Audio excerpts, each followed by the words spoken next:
Well guys, it's that time of year again where my skies here in the UK face outward to the big abyss of outer space, all toward other galaxies, just like our own, but way out there, thousands and thousands of light years away. The nebula season is dwindling away as now galaxies start appearing in my sky. So how do we photograph a nice galaxy that can be 49 million light years away from our own galaxy, the Milky Way galaxy? Would it be through a telescope such as this? This is the Esprit100. It's nice and fast at f5.5 for a refractor with a nice astronomical camera attached. And sure, you can take nice pictures of galaxies, often in clusters. So maybe we will try that tonight. But we want to try and capture some of those galaxies in as best detail as possible. What do we need to acquire such detailed pictures of those faraway galaxies? Let's go and have a look at some other ideas and some other equipment that may help us do just that. Join me, welcome to my channel Wayne's Cave, and let's see what we can find out there in tonight's skies.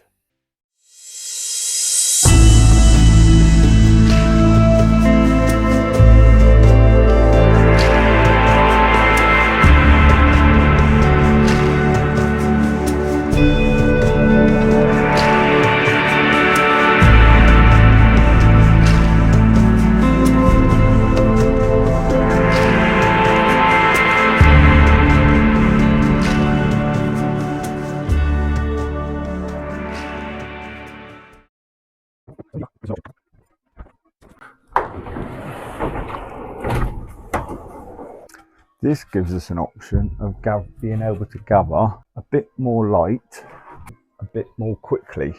And this is the Sharpstar SCA260 at f5. Well guys, here we have a different type of telescope. This is a reflector telescope. Inside here has a large 10-inch round mirror at the back of it. Now that enables us to gather a lot more light, because the actual opening of this telescope is very wide, and also in technical terms it is at f5, so it's got 1300mm focal length. It can gather light at quite a quick pace, being an f5 telescope. And here you can see that's the body of it, housing the two mirrors. There is our dew shield, just to prevent any unwanted strays of external light and dew away from the mirrors. And then at the bottom of the telescope here, we can also see we've got a camera, and on this camera we have a filter wheel. In there are filters that we can choose different colors, being just red, green or blue, or luminance, which is just all light. And this camera just detects whatever light source we want to let through our filter. This creates a highly sensitive camera that enables catching those faint light source of photons a bit more efficiently. So with the extra focal length of this telescope, a large mirror, and a reasonably good sensitive mono camera, this enables us to hopefully capture a bit more detail at a bit closer zoom level at a relatively high rate of light gathering speeds. Join me, let's see when it's dark. Hopefully we have nice clarity in the night sky, because if you're wanting that detail, the clearer, more still the atmosphere, the higher our chances are of gathering some pretty good detail in the galaxies we want to shoot. So let's get it trained on our target, track that target as it moves through the sky, and our aim is to capture as many frames as possible, so that when we then put all of those shots that we can possibly take into our computer and align them and get the averages from our computer software, then we should see exactly how much detail we have managed to capture. These images could range between 2 minutes to 4 minutes long, depending on our target. Ordinarily in the daytime, if you're taking a picture of your friend outside enjoying the sunny weather, you might be taking a picture that only lasts as long as 1/1000th of a second. So that is the extremities of which we have to photograph in to gather as much of that faint light that's traveling the cosmos down towards our galaxy and through our Earth's atmosphere to our detectors on our telescopes, our cameras on our telescopes. So this is what we're up against, but it's something we can achieve. Join me, let's see what photons we can suck in tonight. It's new moon, and can you believe it's a Friday night? We've got the observatory open, and I've got a new camera telescope pairing in there that I want to tell you guys about. I'm hoping it'll be great for what we are now in, commonly known as galaxy season. We're on the desktop here, and we are paired up with our computer in the observatory, controlling it in from our home PC. Let's jump in and let's have a look what we've got set up. Well guys, here we are inside, and on the two screens behind me we've successfully managed to get both rigs that I described to you earlier up and running on galaxy targets. In that first rig we have the small focal length on that Esprit100. It's a smaller focal length of 550 millimeters. The larger rig, the SCA260, with a focal length of 1300 millimeters. We have another target, and with 1300 millimeters we get more reach. So longer focal length, longer reach, pulling that target closer to us. And the shorter focal length will give us a broader field of view.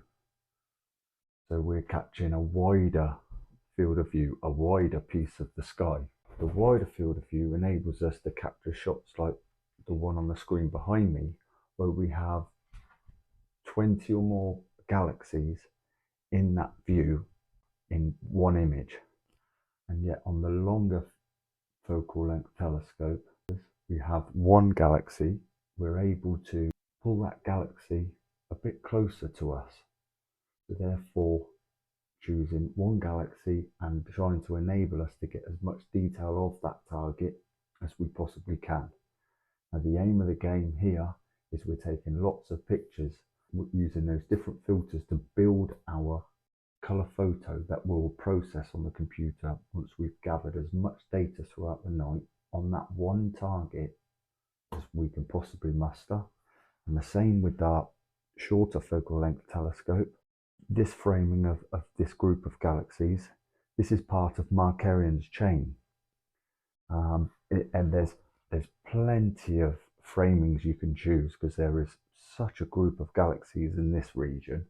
On my left here, using the longer focal length telescope, we are shooting M51. This is a nice bright galaxy and is widely photographed as you can unveil really nice details of its dust lanes and faint dust that surrounds this galaxy. It's always a favorite of mine to photograph. You can really compare with different setups just what you're getting.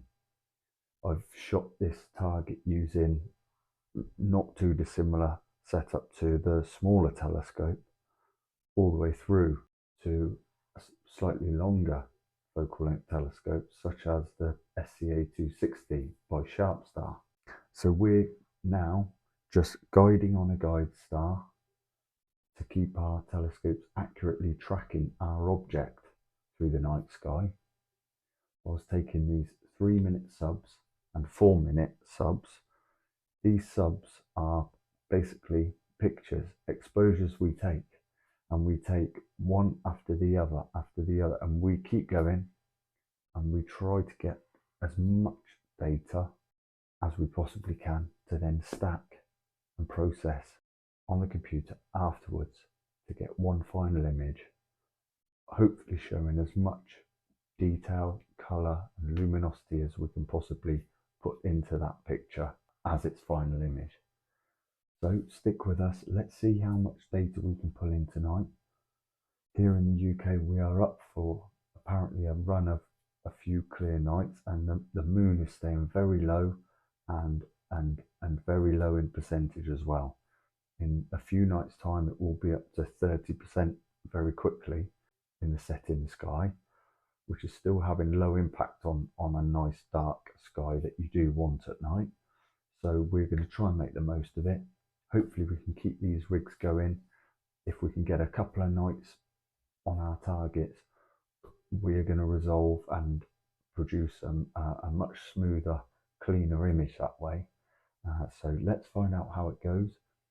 I'll try and pop in some screen recordings now to show you on this vlog, so that you can see a bit closer in detail what these single images are looking like. Okay guys, wish me luck, and if you're out there trying to shoot the stars, whichever method you're currently using, I wish you good luck.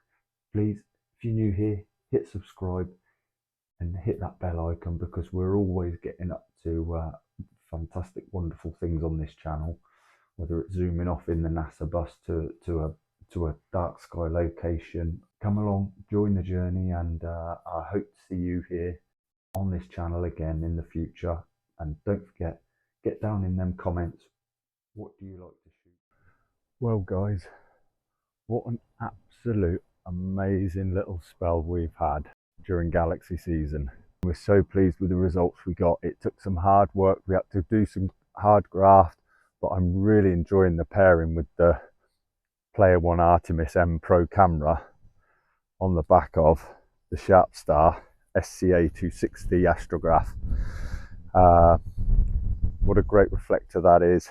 This has been our first season with that pairing, and I've not used a pairing like that ever before, so I'm dead chuffed that off the hoof I was under pressure, I had to make it work. Couldn't waste those clear skies that we had with beautiful dark moonless nights, and boy did we get some results. I hope you're plugging away guys. It's been a busy few months. We've been running the business, we've been trying to enjoy and manage this nice little chalk stream here that I helped to run. I've been trying to maintain this amazing little YouTube channel, and you guys are really helping to make the most of this, and I'm really appreciating all the kind words and support. I just try and do as much as I can when I can, and share as much as I can with you guys, and I know you do too, and I appreciate that. So keep them comments in below, hit the subscribe button. We're going to do a review on the new Duet 17 mount. I'm going to do more full in-depth specifications on the Sharpstar SCA260 reflector telescope. I'm going to talk a little bit about the Player One camera, why I think you should perhaps look at these, as well as the reliable and well-known ZWO and QHY cameras that I also do like. So stick with it, hit the subscribe, give it a thumbs up so other people can stumble across this little bit of content. Shared experience is also a learned experience. All the best to you. Until next time, which could be tonight, clear skies.